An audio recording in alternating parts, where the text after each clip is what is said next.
శ్రీ గురుభ్యో నమః. మనం ఈరోజు ఈ నెల 5, 6వ తేదీలలో ఏర్పడుతున్న పంచగ్రహ కూటమి ప్రభావం వలన విశేషమైన శుభ ఫలితాలు పొందడానికి ఏ మంత్రాన్ని స్మరించుకోవాలో వివరంగా తెలుసుకుందాం. మనకు ఈ నెల అంటే ఈ జూన్ నెల 5, 6 తేదీలలో పంచగ్రహ కూటమి వృషభ రాశిలో ఏర్పడుతున్నది. అంటే 5 గ్రహాలు ఈ వృషభ రాశిలో సంచరిస్తున్నాయి, అంటే ఈ దిశలో సంచరిస్తున్నాయి. ఇది ఖగోళం అంటే సూర్యమండలంలోని గ్రహాలు గ్రహగమన ప్రక్రియలో ఒక భాగం మాత్రమే. ఇటువంటి పంచగ్రహ కూటములు, అట్లాగే 6 గ్రహాలు కలిసి షష్టగ్రహ కూటమి, సప్తగ్రహ కూటమి, అట్లా 8 గ్రహాలు కూడా కలుస్తాయి ఒక్కొక్కసారి. అంటే అది అష్టగ్రహ కూటమి అవుతుంది. ఇలాంటివన్నీ ఏర్పడుతూనే ఉంటాయి.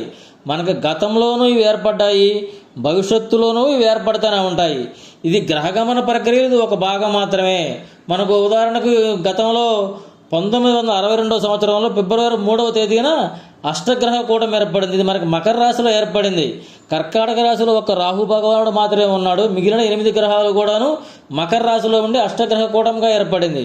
అట్లాగే మనకు రాబోయే 2026వ సంవత్సరంలో జనవరి 19వ తేదీన మళ్ళీ తిరిగి మనకి పంచగ్రహ కూటమి ఒకటి మకర రాశిలో ఏర్పడబోతుంది అనమాట. కాబట్టి ఈ గ్రహ కూటములు, ఈ పంచగ్రహ కూటములు ఇవన్నీ గ్రహగమనాల ఆధారంగా మనకు నిత్యం ఏర్పడుతూనే ఉంటాయి. అంటే ఒకే దిశలో ఆ గ్రహాలు సంచరించడం అన్నమాట. తేజస్సులుగా చెప్పబడే ఈ గ్రహాల యొక్క గమనాలు ప్రకృతిని ప్రభావితం చేస్తూ ఉంటాయి. ఈ గ్రహ గమనాలన్నీ కూడా మనకి ప్రకృతి మీద ప్రభావితం చూపిస్తూ ఉంటాయి. ఈ ప్రకృతి పంచభూతాత్మకమైనది. ఈ పంచభూతాత్మకమైన ప్రకృతిపై ఈ గ్రహగమనాల వల్ల ఏర్పడే మార్పులు యావత్ జీవరాశి పైన, మానవాళి మీద కూడా ప్రభావితం చూపిస్తూనే ఉంటాయి. అంతేగాని ప్రత్యేకంగా ఏ ఒక్క రాశి వారిపైన, లగ్నం వారిపైన వ్యక్తిగతంగా ఎటువంటి విపరీతమైన ప్రభావాలు, అలజడులకు ఇవి ఎప్పుడూ గురి చేయవు. ఇటువంటి ఈ గ్రహకూటం వల్ల విశేషంగా లాభాలు పొందేది ఎవరయ్యా అంటే కేవలం ఓరగా ఈ యూట్యూబ్లో వ్యూస్ కోసం ప్రత్యేకమైన క్యాప్షన్స్తో వీడియోస్ పెట్టడం ద్వారా ఆ యూట్యూబ్ మేకర్స్ తయారు చేసిన వారికి ఆదాయం సమకూరుద్ది.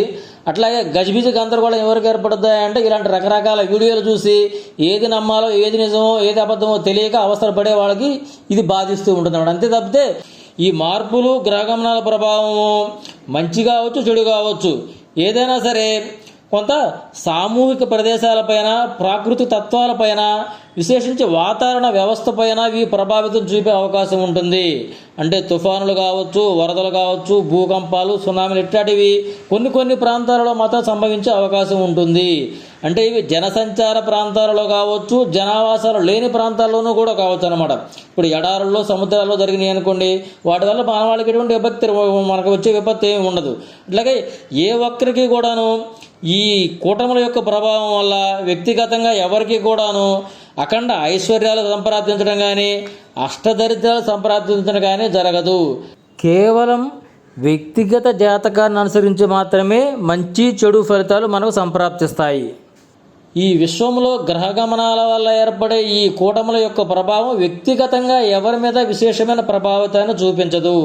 ప్రకృతిలో విశేషమైన మార్పులు సంభవించే ఇటువంటి సమయాల్లో మనం విశేషంగా భగవద్ధ్యానం చేయటం వల్ల, ఉపాసన పొందిన మంత్రాలను నిరంతరము స్మరించుకోవడం ద్వారాను, ఏదైనా మన ఇష్టదైవం యొక్క నామాన్ని స్మరించుకోవడం, అట్లా గణపతిని కానీ, అట్లాగే అమ్మవారిని ఓం గం గణపతియే నమః, ఓం శ్రీమాత్రే నమః, ఓం నమో నారాయణాయ నమః, ఓం నమ శివాయ, ఇలా అష్టాక్షరి, సప్తాక్షరి, అష్టాక్షరి, నవాక్షరి, దశమాక్షరి, ద్వాదశాక్షరి, ఇలా ఎన్నో మంత్రాలు ఉన్నాయి. విశేషమైన ఈ మంత్రాలను స్మరించుకోవడం ద్వారా మంచి శుభ ఫలితాలు పొందుతాం. ప్రత్యేకించి ఇటువంటి సమయాల్లో మనము బండాసురునిపై అమ్మవారు ప్రయోగించినటువంటి నామత్రయ అస్త్రం అనమాట. అమ్మవారు బండాసురుని సంహరించే సమయంలో ఒక నామత్రయ అస్త్రం అని చెప్పని విశేషమైన 3 నామాలతో కూడా ఒక అస్త్రాన్ని ప్రయోగించారు. ఆ నామత్రయ మంత్రాన్ని మనం స్మరించుకోవడం ఎన్నో శుభ ఫలితాలను ఇస్తుంది. ఆ మంత్రమే ఇది. క్రీం అచ్యుత అనంత గోవింద, క్రీం అచ్యుతానంత గోవింద, క్రీం అచ్యుతానంత గోవింద. ఈ నామత్రయ మంత్రాన్ని విశేషంగా స్మరించుకోవడం వల్ల ప్రకృతిలో కలిగే మార్పులు ఈ మానవాళికి అనుకూలమైన ఫలితాలను ఇవ్వడానికి అవకాశం ఉంటుంది. కాబట్టి ఈ మంత్రాన్ని యావత్ మానవాళి యథాశక్తి జపించి మంచి శుభ ఫలితాలు పొందుతారని ఆశిస్తూ మీ ఆర్ వేణుగోపాల్.